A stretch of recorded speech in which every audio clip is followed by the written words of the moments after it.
嗨，大家好，我是安然若风。今天的缝纫视频呢，又要来做旧衣改造了。不知道你们发现没有，我身上穿的这些小吊带呢，就是之前拿连体裤做的那个旧衣改造的成果。它真的非常日常实穿，我平常拿它搭开衫、搭衬衣什么的，穿着率非常高。那今天要改的呢是当当当当这样的一件，这个呢它是黑色天鹅绒的一个假两件，然后上面全部都是这种布灵布灵的金粉。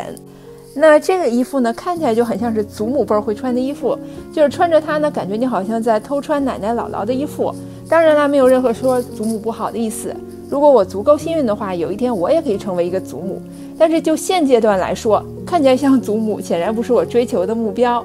所以今天呢，我就想把它改成一个可以配裙子的小上衣，而且因为这个布料呢是比较华丽的，所以我想给它加一点点公主风。那这就是今天视频要做的事情啦，祖母变公主。首先呢，我打算像平常一样用这个工具把衣服上的缝线都给它拆开。但是呢，这种弹性布料我很快就没有耐心了，所以之后呢，还是全部都用剪刀给它剪开的。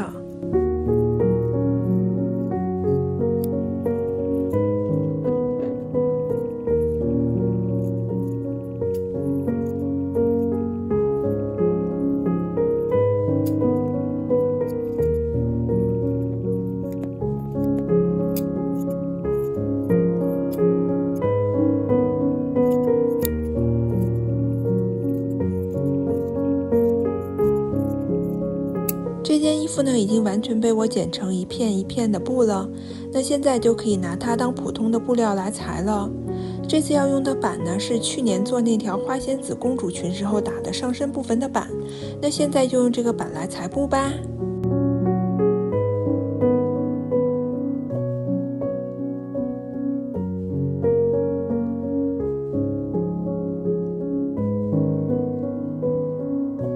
身体部分的布都已经裁好了，它这个天鹅绒布料呢，弹性非常好，给你们看一下。但是呢，我做这件衣服不需要这样的弹性，所以我打算在所有天鹅绒布料的内侧给它进行匀称。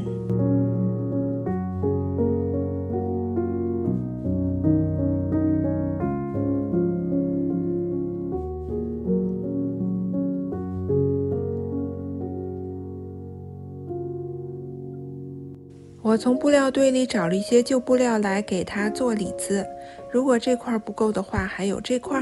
先把外部都给它们依次缝起来。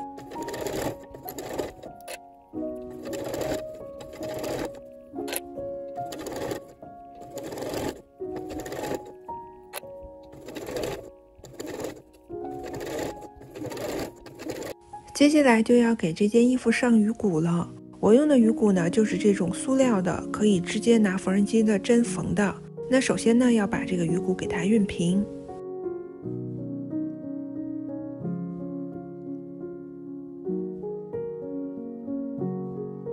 这个熨好的鱼骨呢，之后要缝在缝缝上。那么要根据每条缝缝的长短，把鱼骨剪成合适的长度。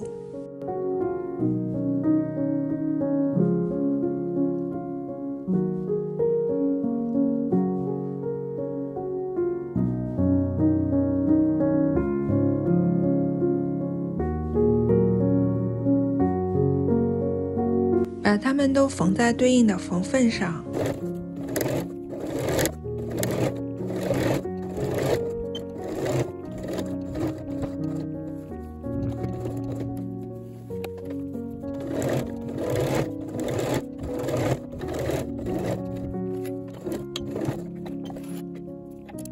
接下来把内衬也同样依次给它们缝在一起。我打算用原本假两件里边的这一层来给这个衣服加一个袖子。那首先呢，我在上面裁出2个我需要的长方形，把裁好的长方形向上对折，然后把上缘给它们缝起来。缝好之后呢，把它翻到正面来，然后以一边为上边，这样子把它对折。那接下来呢，从选中的上面往回大概4-5厘米，这样子给它裁掉一个三角形。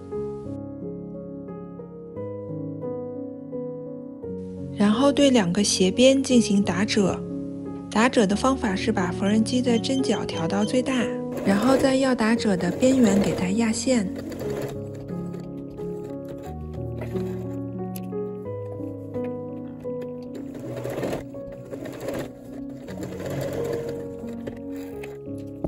然后一手拉动线头，一手整理布料，它就会呈现出我们需要的打褶效果。那另外一头也是一样。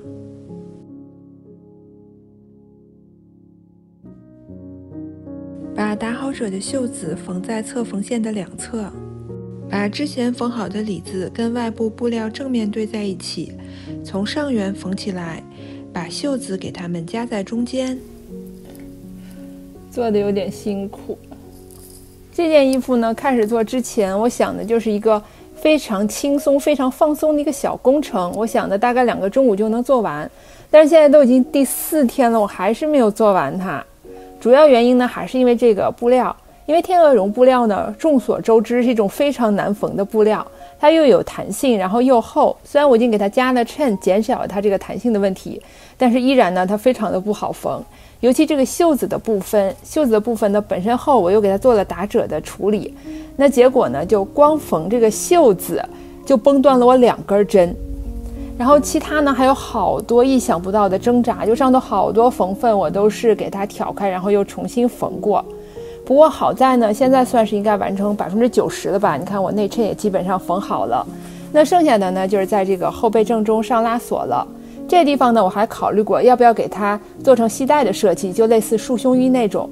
但是想了想，我还是不要再给自己找麻烦了，因为这件衣服上经历的挣扎已经够多的了。而且考虑到我平常一个人要穿脱这个衣服的话，也还是拉锁比较方便，毕竟我们有一个女佣在伺候我。那接下来呢，就希望能顺顺利利的把这个拉锁上好，不要再有其他的崩溃和挣扎。